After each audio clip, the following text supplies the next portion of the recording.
नमस्कार मंडळी. तर आज आपण बनवणार आहोत पावाचा उपमा किंवा पावाची भाजी. माझ्याकडे लहानपणापासून आता पावाची भाजी असंच म्हटलं जातं, म्हणून तो शब्द. तर आता इथे पाव अगदी माझ्याकडे हे जे होते ते ब्राऊन ब्रेड होते, त्याचे बारीक तुकडे करून घेतले आपल्याला हवी तसे त्या साईजमध्ये. त्यानंतर कांदा, मिरची आणि ओलं खोबरं घ्यायचं आहे आणि लिंबू. तर इथे मिरच्या अशा थोड्याशा जाडसरच मी कापल्या आहेत, म्हणजे मोठ्या मोठ्या.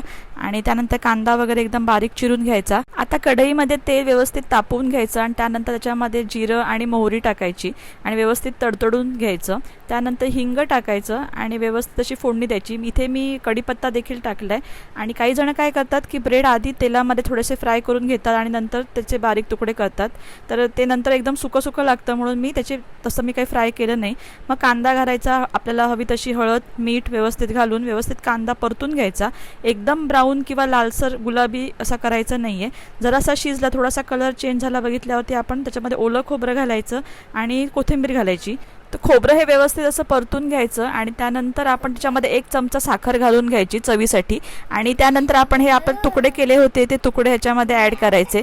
शेवटी लिंबू व्यवस्थित पिळून घ्यायचं आणि छानपैकी एक वाफ काढून घ्यायची आणि आपला हा पावाचा उपमा किंवा पावाची भाजी रेडी. चवीला एकदम छान लागते आणि जर उरलेले पाव असतील तर तेही संपतात. तर रेसिपी आवडली असेल नक्की लाईक करा, शेअर करा आणि सबस्क्राईब टू माय चॅनल.